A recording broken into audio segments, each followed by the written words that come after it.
Bismillahirrahmanirrahim. Assalamualaikum warahmatullahi wabarakatuh. Innal hamdalillah nahmaduhu wa nasta'inuhu wa nastaghfiruh wa na'udzubillahi min syururi anfusina wa min sayyiati a'malina may yahdihillahu fala mudhillalah wa may yudlil fala hadiyalah.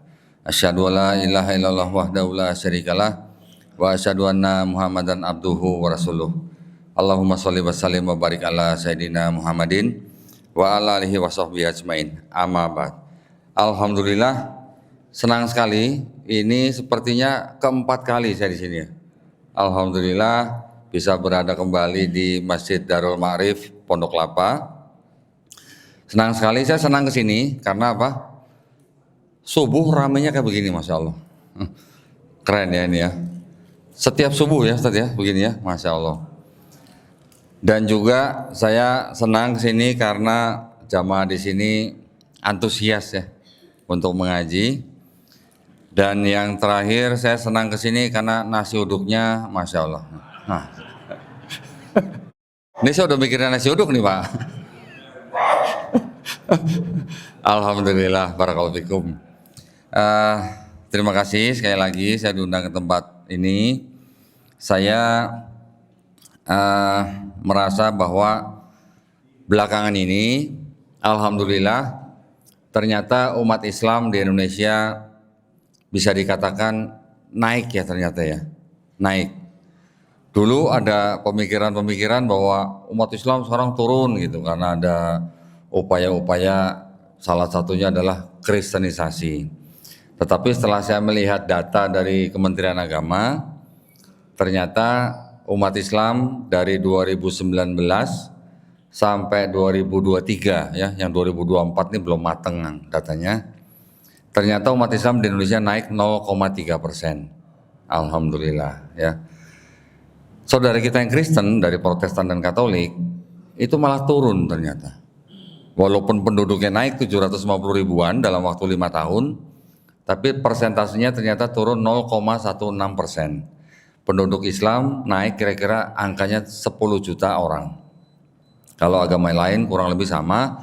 Tetapi saya mengucap syukur bahwa alhamdulillah ternyata Islam sudah melewati batas yang paling rendah di Indonesia, 86,7%, sekarang 87, sekian persen lah, 87, sekian persen, kecil. Ya alhamdulillah.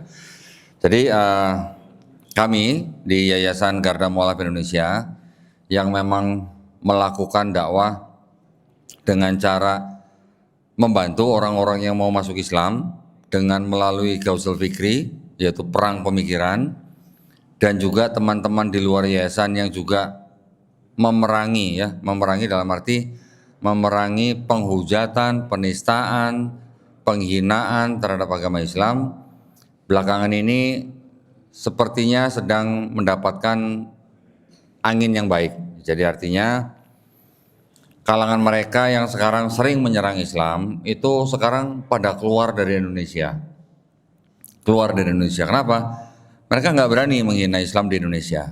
Jadi ada yang mendanai mereka, mereka keluar dari Indonesia, tinggal di luar negeri, cari negara yang tidak punya perjanjian ekstradisi dengan Indonesia. Di negara itulah mereka berani menghina Islam. Ya. Kami dan teman-teman yang memang bergerak di bidang perang pemikiran ini, tentu saja bukan kami ingin mencari musuh, bukan kami ingin memusuhi saudara-saudara sebangsa dan setanah air, tetapi kita ingin menjaga iman dan akidah umat Islam di Indonesia pada khususnya. Teman-teman yang lain di luar negeri pun juga melakukan hal yang sama.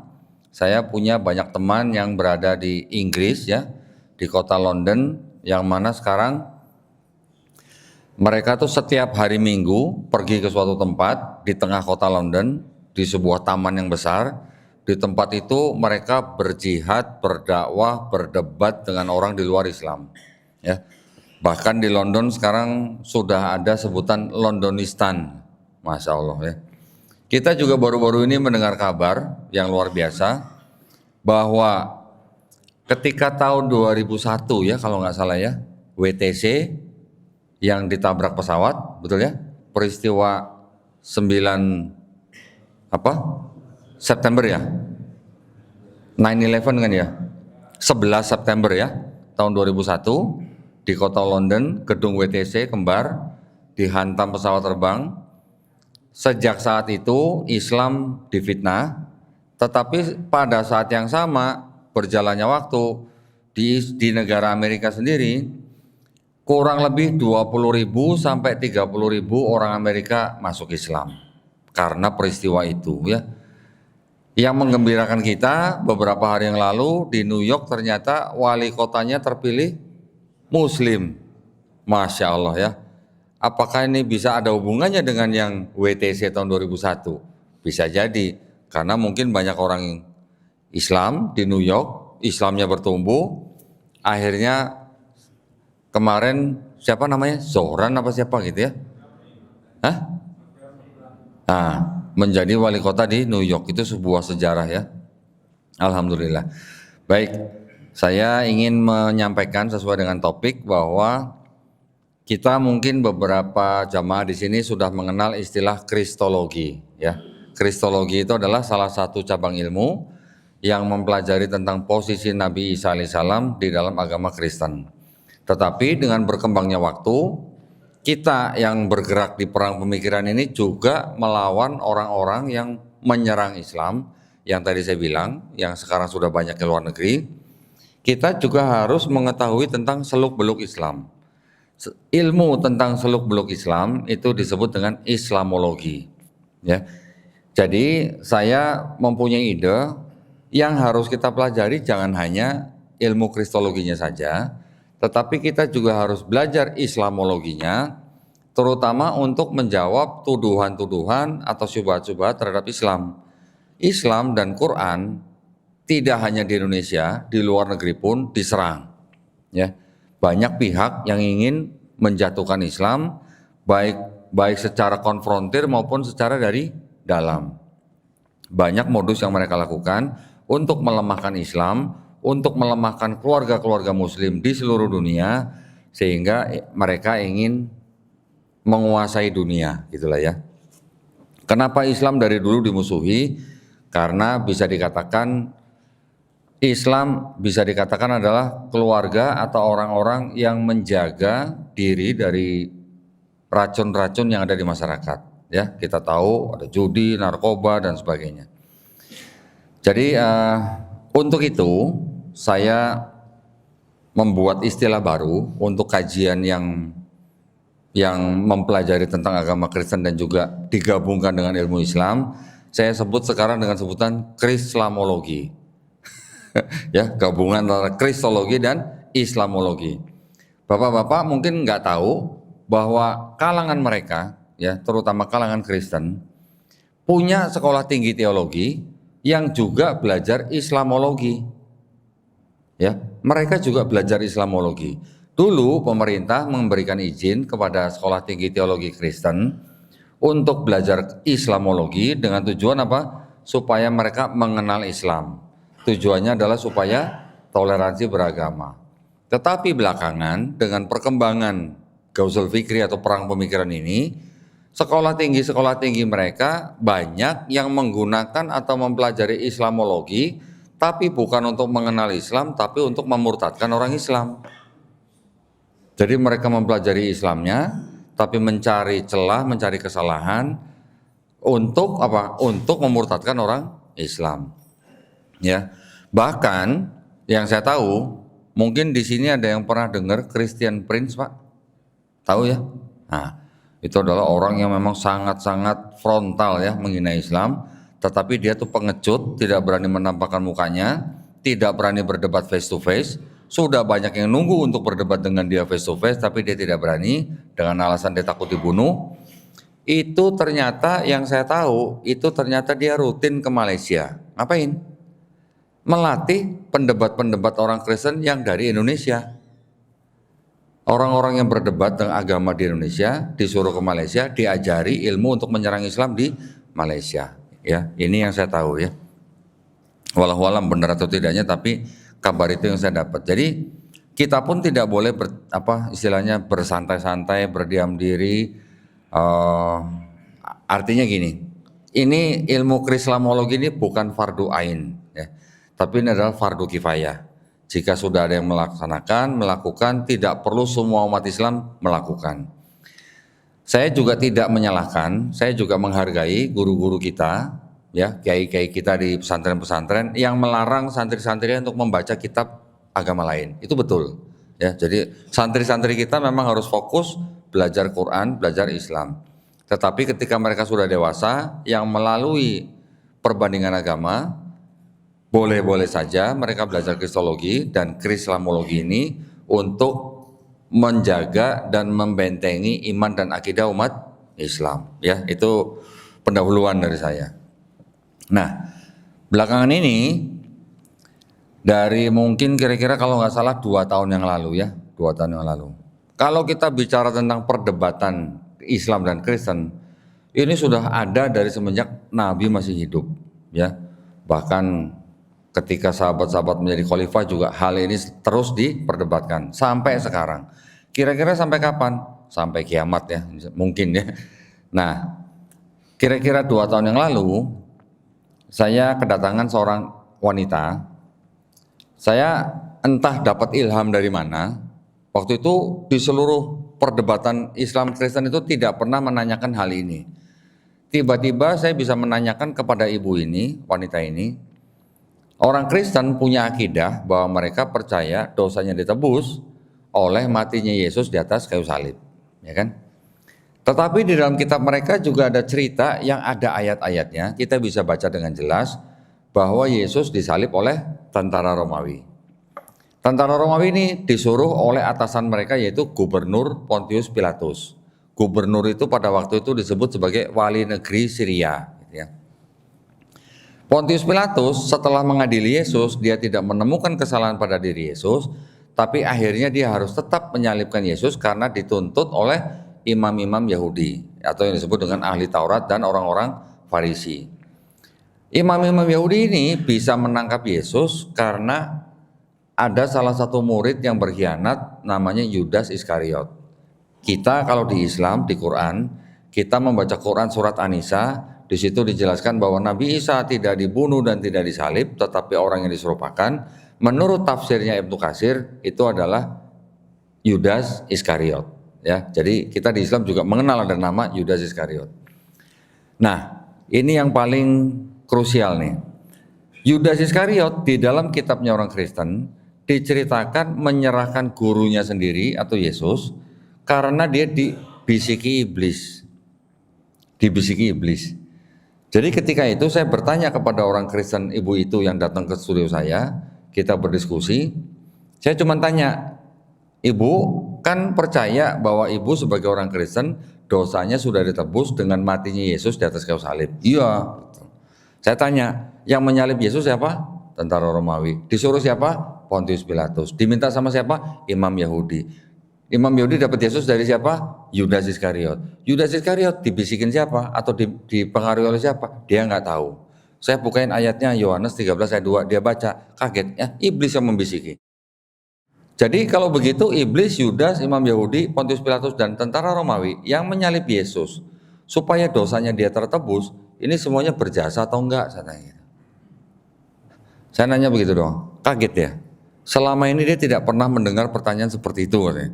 Ya, orang-orang yang berdebat lintas agama juga tidak pernah mengatakan atau memunculkan ide itu. Gitu. Iblis dalam hal ini terlibat dalam penyalipan Yesus di dalam kitab orang Kristen. Saya bertanya, iblisnya kalau gitu buat orang Kristen berjasa atau enggak gitu. Bagaimana Pak? Mereka mau bilang enggak berjasa gimana, tapi iblis yang mempengaruhi Yudas sampai akhirnya Yesus disalib. Dengan nalar mereka, akhirnya mereka menjawab apa? Berjasa. Iblis, Yudas, Imam Yahudi, Pontius Pilatus, tentara Romawi ya harus berjasa karena Yesus disalib karena mereka. Saya tanya, kalau iblis tidak membisiki Yudas, bakal disalib nggak Yesus? Enggak dong. Berarti berjasa nggak? Berjasa. Iblis nih, kalau berjasa masuk surga masuk neraka katanya. Bingung lagi, harus bilang masuk surga dong berarti dong. Kalau berjasa buat menyelamatkan dosa seluruh manusia. Gitu. Saya tanya, mau satu surga sama iblis gitu maksudnya? Ya, dengan hal-hal kecil seperti ini saja itu akhirnya bisa membuat dia berpikir dan akhirnya mengambil keputusan memeluk Islam. Semenjak video itu cukup viral, barulah sekarang orang sudah mulai mempermasalahkan penyalipan yang ada di dalam kitabnya orang Kristen itu karyanya siapa? Karyanya iblis kah? Atau karyanya yang disebut dengan Tuhan yang mengutus Yesus untuk mati di atas kayu salib buat menebus dosa manusia. Ada nanti orang Kristen lagi yang datang ke tempat saya bilang, Yesus itu disalib karena sudah ketetapan Allah gitu katanya. Ya, mereka sebutnya Allah nih kalau kitab mereka nih. Atau yang disebut Bapa katanya. Ketetapan Allah, di mana ketetapannya? Ada ayat Yohanes 3:16, karena begitu besar kasih Tuhan atas dunia ini sehingga dikaruniakan anak yang tunggal yaitu Yesus, supaya barang siapa percaya kepada Yesus dia beroleh hidup yang kekal. Ayat itu ditafsirkan oleh Kristen bahwa Yesus diutus ke bumi sebagai bagian daripada Tuhan yang Maha Esa itu untuk mati di atas kayu salib. Ditafsirkannya begitu, padahal di ayat itu tidak ada kata-kata di kayu salib atau mati di atas kayu salib. Jadi kalau begitu saya tanya, kalau begitu Bapa yang mengutus Yesus ke bumi untuk menebus dosa manusia itu yang membunuh Yesus di salib itu siapa? Bapa atau 5 orang tadi gitu. Bingung lagi jawabnya. Nah, jadi dengan banyak permainan logika, alhamdulillah Pak, alhamdulillah ya, kira-kira setahun belakangan ini kira-kira 300 orang lebih bersyahadat di tempat kami ya. Kami juga tentunya setelah ada orang masuk Islam di tempat kami tidak biarkan gitu ya. Kita juga merawat mereka, mengajari mereka, membina mereka sehingga mereka bisa menjalankan Islam dengan kafah, secara kafah. Jadi apa yang kami lakukan? Kalau yang laki-laki kita tanya, sudah sunat belum? Belum. Kalau belum, udah langsung kita jadwalkan. Sunat di klinik yang kami tunjuk atau sunat di rumah mereka. Kita kirim juru sunat ke rumah mereka. Setelah itu, saya juga minta mereka menyediakan waktu selama seminggu 2 hari. Ya, 2 hari ngapain? Kita kirim guru privat masing-masing ke rumah mereka. Belajar di rumah mereka atau di tempat yang mereka tunjuk. Dan sekarang ide yang tadi saya dapat tentang siapa yang sebenarnya ingin Yesus mati di atas kayu salib, sekarang sedang saya tulis ke dalam sebuah buku. Ya. Saya kembangkan. Berarti sebenarnya yang ingin Yesus mati di atas kayu salib itu siapa? Apakah tentara Romawi? Apakah Pontius Pilatus? Apakah imam Yahudi? Apakah Yudas Iskariot? Apakah iblis? Saya tambah lagi, apakah Yesus sendiri? Yang keenam nih. Apakah Yesus sendiri yang mau mati di atas kayu salib untuk menebus dosa manusia? Ternyata ketika kita bicara Yesus, banyak ayat-ayat di dalam Bible mereka yang mengindikasikan bahwa Yesus sendiri sebenarnya tidak mau disalib. Hah?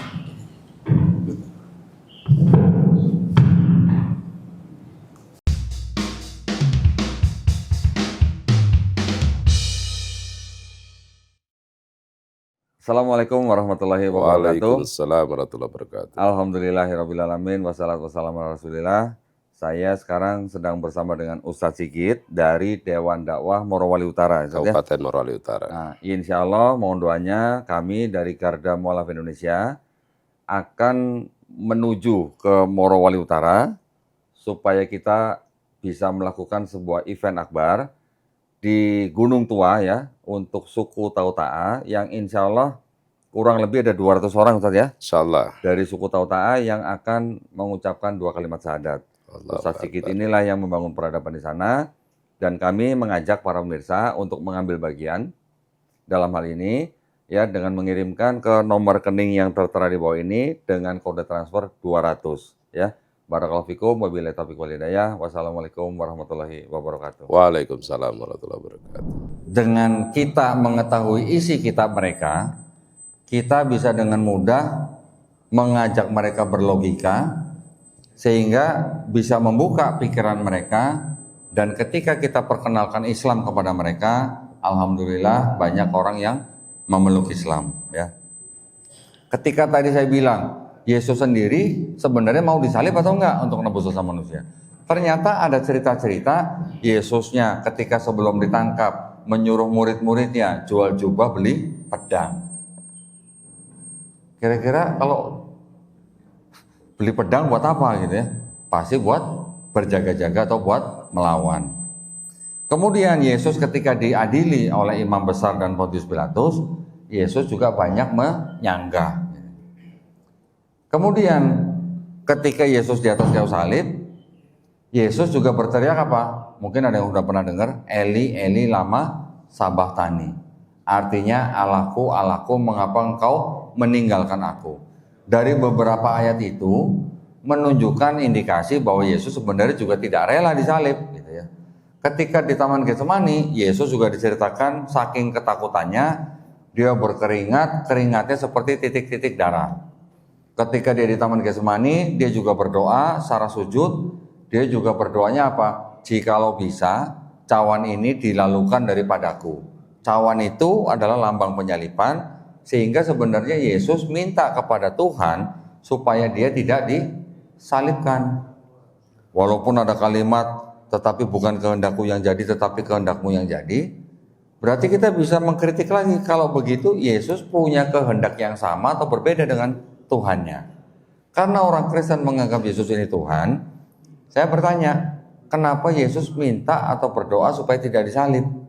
Berarti Yesus punya kehendak yang sama atau yang berbeda dengan Tuhan yang disebut dengan Bapa itu. Ya, itu juga bisa membuka pola pikir mereka. Setelah Yesus, berarti saya tanya lagi, apakah yang ingin Yesus mati di atas kayu salib itu Bapa?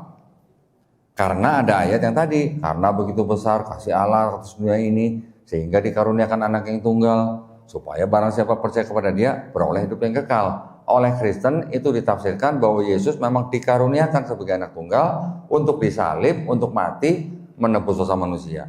Berarti yang pengen Yesus mati disalib sebenarnya siapa? Bapa atau bukan? Jadi saya tanya, kalau begitu mastermind-nya siapa untuk karya penyaliban itu? Apakah Bapa, Yesus, Iblis, Yudas Iskariot, Imam Yahudi, Pontius Pilatus, atau tentara Romawi? Udah ada 7 pihak tuh. Ya, udah mulai pusing tuh kalau orang Kristen ditanya begitu. Ternyata dari semuanya itu, dari kisah itu ternyata ada satu sosok lagi atau pihak yang dia yang mengajarkan bahwa Yesus itu mati di atas kayu salib untuk menebus dosa seluruh manusia. Siapa kira-kira Pak? Ada yang pernah dengar? Ternyata orang yang bernama Paulus ternyata. Ya, jadi ternyata di dalam kitab mereka, khususnya yang di Perjanjian Baru, itu ada 4 surat yang menceritakan tentang Yesus dari kecil sampai dia disalib sampai dia diangkat. Tapi setelah itu ada surat yang namanya Kisah Para Rasul. Setelah itu baru adanya surat-surat yang dianggap ditulis oleh Paulus. Nah, Paulus inilah yang mengajarkan sesuatu yang berbeda dengan ajaran Yesus yang di 4 surat tadi. Kalau Yesus yang di 4 surat ini mengajarkan bahwa dia datang diutus menjadi utusan, dia juga mengaku sebagai nabi, orang lain menyebut dia juga nabi, dia mengajarkan dia tidak membatalkan hukum Taurat, dia bilang hukum Taurat itu nanti akan lenyap setelah langit dan bumi lenyap. Berarti hukum Taurat itu akan lenyap setelah kiamat. Tetapi di lain pihak, Paulus mengajarkan Yesus yang mati di atas kayu salib itu sudah membatalkan hukum Taurat. Jadi Paulus mengangkat dirinya sendiri sebagai rasul. Mereka sebutnya rasul ya, tapi pengertiannya beda dengan rasul di dalam Islam. Kalau rasul di dalam Islam itu artinya kan nabi yang menerima risalah. Tapi kalau rasul di dalam kitabnya orang Kristen itu disebut atau artinya pengikut Yesus gitu aja ya. Tetapi kalau dibilang pengikut Yesus, Paulus ini ternyata juga tidak pernah bertatap muka dengan Yesus. Karena walaupun dia umurnya beda 4 tahun, tetapi dia tidak pernah bertemu langsung dengan Yesus. Dia hanya mengaku pernah melihat cahaya, mendengar suara. Suaranya terdengar, Saul, Saul, mengapa engkau menganiaya aku? Menurut Paulus itu suara Yesus. Ya, jadi ini pengakuan sepihak. Kita tidak mempermasalahkan agama lain yang mana misalnya orang dianggap rasul atau nabi yang menerima wahyu dan segala macam. Kita tidak boleh tidak boleh mengkritik gitu ya. Sama halnya dengan Nabi kita Nabi Muhammad SAW menerima wahyu pertama kali di Gua Hiro, itu juga tidak boleh ada yang mengkritik maksudnya. Tetapi maksud saya, ketika Paulus menulis surat-suratnya, dia menuliskan ajaran yang berbeda dengan yang disebut oleh Yesus. Kalau dia mengaku dia mendapat wahyu dari Yesus, tetapi kenapa ajarannya berbeda gitu ya. Jadi kalau Yesus bilang dia datang tidak untuk membatalkan hukum Taurat, Paulus bilang Yesus yang mati sebagai manusia itu sudah membatalkan hukum Taurat. Tetapi yang dimaksud Paulus dengan batalnya hukum Taurat ini bukan untuk orang Yahudi, tetapi untuk orang apa? Di luar Yahudi. Sedangkan Yesus mengakunya dia diutus hanya untuk domba-domba yang hilang atau tersesat dari bangsa Israel. Yesus sendiri dia juga melarang murid-muridnya untuk istilahnya menginjili keluar dari Yerusalem, tidak boleh sampai ke Samaria. Tetapi ini masalahnya, di dalam kitab mereka itu juga banyak terdapat ayat-ayat sisipan ya.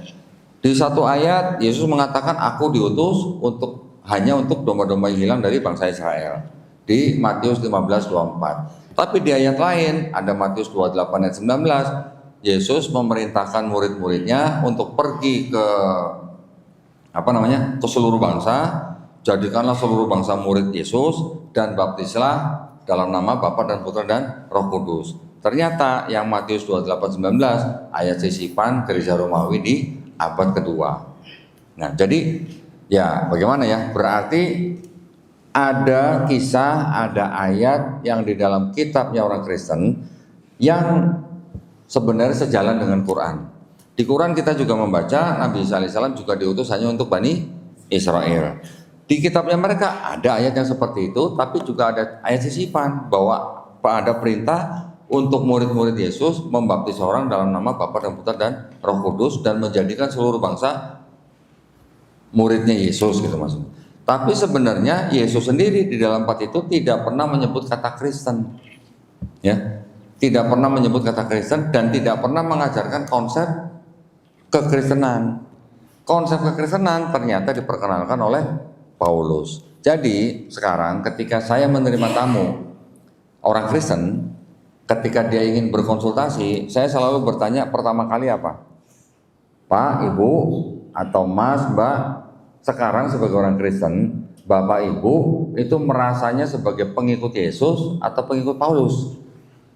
Rata-rata orang Kristen dengan spontan mereka akan jawab, kita pengikut Yesus.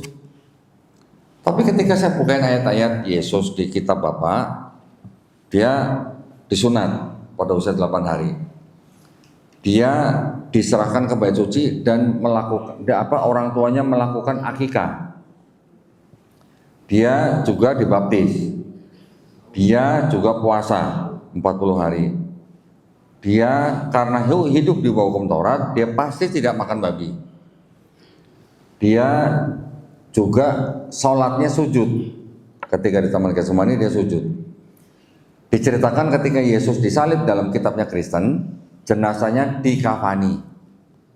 Dia juga bayar zakat. Yesusnya di kitab Kristen ini ceritanya begini Pak, dia bayar zakat. Zakat istilahnya mereka tuh perpuluhan gitu, ya. Saya bertanya kepada orang Kristen yang datang, Bapak Ibu, umat beragama apa yang sekarang melakukan 7 hal yang tadi saya sebut, 8 hal malah, ya, sunat, puasa, sujud, dikafani dan sebagainya. Mereka mikir, orang Islam. Kalau orang Islam, terus Bapak mengaku pengikut Yesus, sedangkan Bapak tidak melakukan seperti yang Yesus di dalam kitab Bapak, bagaimana ceritanya Bapak bilang pengikut Yesus tapi tidak melakukan yang dilakukan Yesus? Saya sering bertanya seperti itu, dan akhirnya banyak yang masuk Islam karena mereka tidak menyangka gitu. Ternyata Yesus diceritakan seperti itu di dalam kitab mereka sendiri, dan sekarang yang melakukan malah kita umat Islam. Cuman syariat yang dilakukan Yesus dalam kitab mereka itu kan masih mengikuti syariat Nabi Musa, ya kan? Kalau kita sudah mengikuti syariat Nabi Muhammad SAW melalui Quran dan Sunnah. Contoh apa? Kalau di syariatnya bangsa Israel, perpuluhannya atau zakatnya 10%. Kita sekarang 2,5. Itu pun yang memenuhi syarat, gitu kan? Bukan semuanya. dibaptis, kita sebut apa? Mandi wajib gitu. Jadi maknanya mandi wajib di Islam sama dengan mikvah atau baptisnya orang Yahudi, ya. Juga kita meninggal di kafani. Kalau Kristen masuk peti pakai baju pengantin. Loh iya, yang perempuan pakai baju pengantin, yang laki-laki pakai jas seperti ini, taruh Bible di sampingnya. Saya nggak tahu apakah di sana mereka mau baca Bible atau gimana, nggak tahu. Ya, kita umat Islam yang laki-laki disunat. Kristen ada sebagian yang disunat, tapi kebanyakan tidak. Kita umat Islam tidak makan babi. Orang Kristen ada yang tidak makan babi, tapi kebanyakan makan babi. Nah, jadi kalau begitu saya tanya, kalau begitu yang Ibu lakukan itu sebenarnya ajaran Yesus atau ajaran Paulus sebenarnya itu. Bapak ada yang makan babi, makan. Kalau Bapak makan babi, berarti Bapak hidup di bawah hukum Taurat atau tidak? Tidak, karena di hukum Taurat babi haram gitu. Nah, saya tanya, yang mengajarkan boleh makan babi siapa, Pak?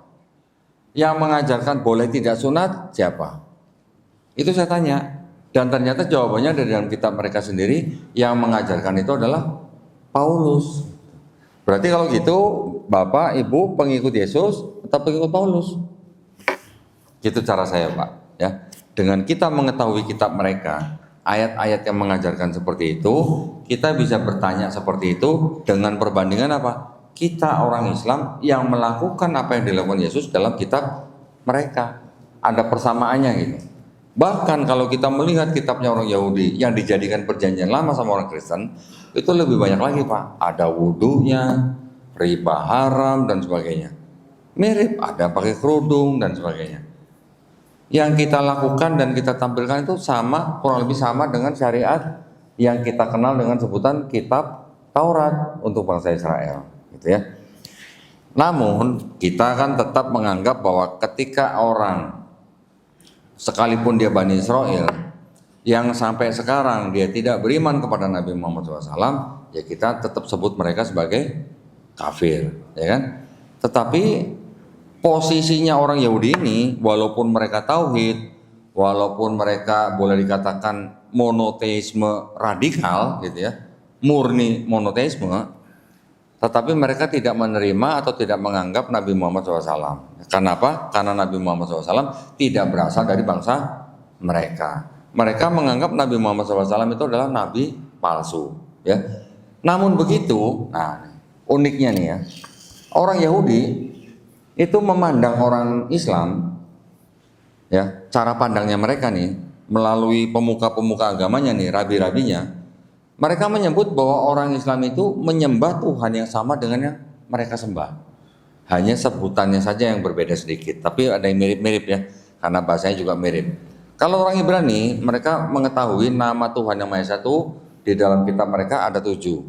Ya, ada El, Eloh, Eloah, Elohim, El Shaddai, Yod He Vav He, 4 huruf Yod He Vav He, dan Zevaot. Buat mereka dari 7 nama itu yang paling suci adalah yang nomor 6, yang Yod He Vav He. Itu dengan sebutan tetragrammaton. Orang Yahudi tidak boleh menyebut 4 huruf itu dengan sembarangan. Mereka mengganti dengan sebutan Adonai atau Hashem. Ya, Adonai itu artinya Rob kalau dalam bahasa Arab. Hashem itu artinya ismu, nama itu, nama itu.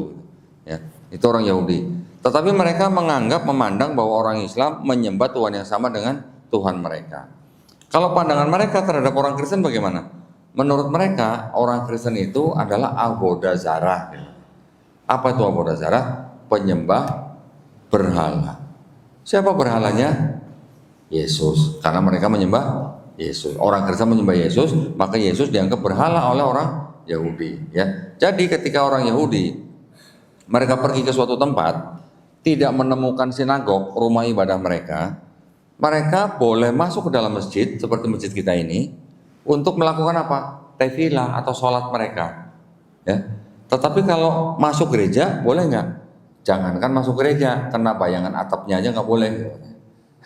Ya. Bahkan kalau di suatu tempat mereka ketemu pohon Natal, mereka lihat aja nggak boleh. Mereka harus jalan muter supaya nggak ngelihat gitu. Itu orang-orang Yahudi yang tahu agamanya. Ya. Bapak Ibu mungkin sering menonton di YouTube, ketika orang Yahudi di tanah mereka di Palestina, ketika mereka melihat orang-orang Kristen yang memanggul salib, apa yang mereka lakukan? Meludahi, Pak. Meludahi orang-orang Kristen itu. Ya, kenapa? Karena mereka menganggap bahwa orang Kristen itu, walaupun orang Kristen menyatakan bahwa mereka menyembah Tuhannya bangsa Israel, tapi mereka orang Kristennya menganggap Tuhannya bangsa Israel ini bisa menjelma jadi manusia gitu firmannya. Menjadi siapa? Menjadi Yesus gitu. Nah, konsep ini yang diadopsi oleh orang-orang Kristen dari agama-agama misteri yang berkembang di daerah Mediterranean jauh sebelumnya, ya. Bangsa-bangsa di situ sudah punya paham yang namanya Helenisme, sistem kepercayaan Helenisme Yunani. Mereka juga punya paham paganisme Romawi. Mereka juga tahu yang namanya Platonisme. Cepat sekali ya bunyinya. Masya Allah. Ya, saya tutup sebentar. Orang-orang di daerah situ juga sudah paham yang namanya menyembah triad, Tuhan yang tiga tapi satu-satu tapi tiga. Di daerah situ Sumeria, Persia, Babilonia, bahkan India, di Mesir semuanya menyembah Tuhan yang triad. Itulah yang diteruskan oleh kalangan Kristen, ya. Ini saya bicara begini bukan berarti saya mengajari Bapak Ibu untuk membenci orang Kristen, bukan. Tetapi yang harus kita waspadai adalah jangan sampai iman Islam kita yang sudah kita miliki, yang sudah diizinkan Allah, yang sudah kita pegang, jangan sampai lepas, gitu ya maksud saya. Kita umat Islam harus benar-benar bisa menjaga iman dan akidah kita supaya kita bisa dihindarkan dari upaya-upaya pendangkalan akidah dan pemurtatan. Begitu ya Ustaz ya? Udah bunyi katanya, kalau udah bunyi udahan katanya. 10 menit lagi boleh? Boleh ya? Oke.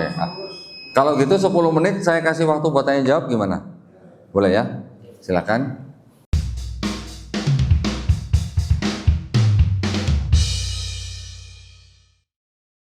Alhamdulillahirrabbilalamin wassalatu wassalamu ala rasulillah. Saya sekarang sedang bersama dengan Ustadz Sigit dari Dewan Dakwah Morowali Utara. Insya Allah nanti kita akan membangun sebuah masjid permanen ya Ustadz ya. Insya Allah. Di daerah Gunung Tua yang khusus untuk suku Tauta'a ya Ustadz ya. Yang insya Allah juga akan bersyahadat pada tanggal 26 Desember 2025, kurang lebih 200 orang. Kita nanti akan bangunkan masjid yang permanen saja. Insya Allah. Jadi masjid ini adalah masjid permanen yang pertama ya di Gunung Tua. Nah, kebutuhan daripada pembangunan masjid ini kurang lebih 850 juta. Mari para pemirsa yang ingin mengambil bagian dalam kebaikan ini bisa mengirimkan ke nomor rekening yang di bawah ini. Ya, mohon doanya. Barakallahu fikum. Wabillahi taufiq wal hidayah. Wassalamualaikum warahmatullahi wabarakatuh. Waalaikumsalam warahmatullahi wabarakatuh. Assalamualaikum warahmatullahi wabarakatuh. Ustadz, saya mau tanya, kalau di dalam Kristen itu Yesus itu anak Allah, begitu ya Ustadz? Saya juga pernah dengar orang Yahudi itu menganggap Uzair anak Allah. Yang saya tanya, saya minta penjelasan tentang Uzair ibnullah ya kalau menurut mereka. Apakah betul bahwa mereka mengakui bahwa Uzair itu anak Allah? Ini gimana ceritanya? Gimana pengertiannya Ustaz? Baik, terima kasih. Baik, terima kasih pertanyaannya. Ini bagus ya. Penyebutan anak Allah Pak di kalangan Yahudi itu diadopsi oleh Kristen, ya Pak ya. Jadi di Kristen menyebut anak Allah mengadopsi sebutan anak Allah dari kalangan Yahudi. Tetapi buat orang Yahudi, yang disebut sebagai anak Allah itu artinya apa Pak? Orang soleh gitu Pak. Atau bangsa pilihan. Bangsa Israel sendiri juga disebut anak Allah Pak. Nanti ada lagi yang Efraim, itu juga disebut malah anak sulung malah. Ya, jadi penyebutan anak Allah di dalam kalangan Yahudi itu hanya istilah untuk penyebutan bangsa yang terpilih atau orang yang soleh gitu Pak. Diteruskan oleh Kristen, Yesusnya disebut sebagai anak Allah. Ini karena ada pengaruh daripada Helenisme Yunani Pak. Helenisme Yunani kita tahu ada dewa Zeus, bisa punya anak, Hercules, Perseus dan sebagainya. Ada sebutan bapak, ada sebutan anak. Jadi pengaruh ini yang masuk dalam Kristen. Berkaitan dengan pertanyaan Bapak, apakah benar kaum Yahudi menyebut Uzair putra Allah. Itu ada di Quran surat At-Taubah ayat ke-30 kan Pak ya. Nah, saya sudah pelajari, jadi tidak semua orang Yahudi Pak, tapi ada orang Yahudi yang menyebut Uzair putra anak Allah gitu ya. Jadi saya bilang tadi, penyebutan anak Allah itu sebenarnya hanya untuk sebutan orang-orang soleh gitu Pak, gitu ya. Yang pernah saya baca dari ahli-ahli apa ya namanya ya, ahli-ahli sejarah dan ahli-ahli filologi, ternyata tidak semua orang Yahudi menyebut Uzair putra Allah. Uzair kalau di kitab mereka tuh namanya Ezra Pak, ya. Yang orang-orang Yahudi yang menyebut Uzair sebagai putra Allah itu ternyata menurut ahli-ahli itu hanyalah orang-orang Yahudi yang ada di Jazirah Arab Saudi Pak. Ya, kalau yang di Palestina tidak ditemukan kelompok Yahudi yang menyebut Uzair putra Allah. Gitu Pak ya penyebutannya. Semoga menjawab pertanyaan. Silakan yang lain ada. Assalamualaikum warahmatullahi. Saya pengen tahu ayat-ayat Quran, mungkin beberapa aja ya. Ayat Quran mana saja yang sering kali dijadikan senjata buat pendeta untuk menyerang umat Islam. Di dalam melakukan penginjilan, misionaris sering minjem ayat Quran untuk melemahkan iman orang Islam. Contoh yang paling sering, Quran surat Ali Imran ayat ke-45 ya. Ketika diceritakan Nabi Isa sebagai kalimat dari Allah, juga disebut Nabi Isa sebagai orang yang terkemuka di dunia dan akhirat. Ya, kalau dibaca silakan. Mereka sebenarnya menggunakan ayat-ayat Quran itu, mereka juga menutup mata dari ayat yang lain gitu. Di Quran surat Maryam ayat ke-30 kan sudah jelas. Ya kan? Nabi Isa alaihissalam ketika dia masih bayi di gendongan ibunya sudah bisa ngomong. Ngomongnya apa?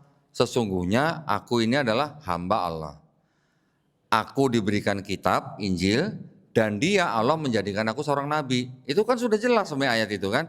Tapi itu tidak pernah dibaca sama misionaris. Yang misionaris baca ayat-ayat yang lain yang ada kalimat apa? Kalimatullah. Kenapa mereka menggunakan ayat itu? Karena di dalam kitab mereka Yesus disebut sebagai firman Allah. Firman Allah yang menjelma jadi manusia gitu.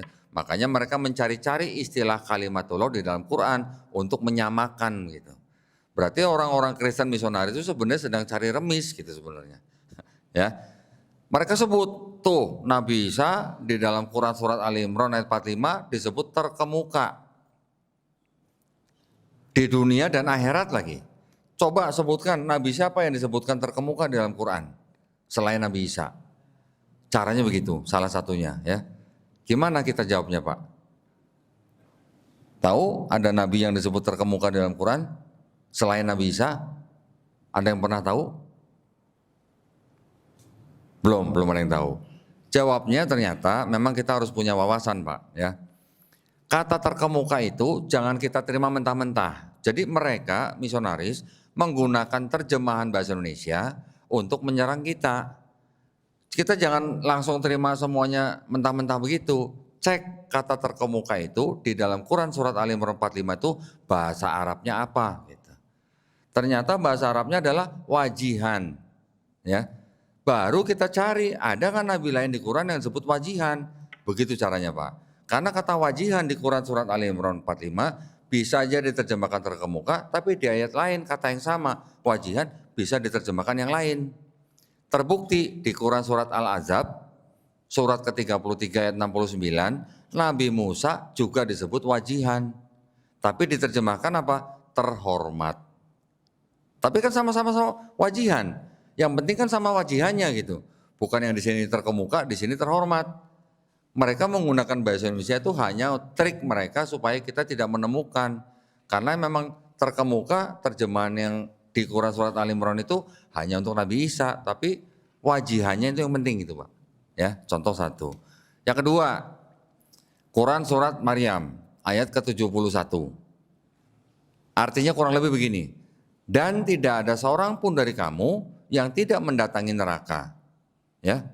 itu adalah sebuah ketentuan yang sudah ditetapkan.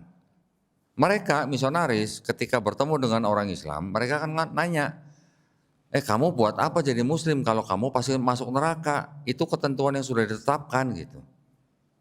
Paham pertanyaannya ya?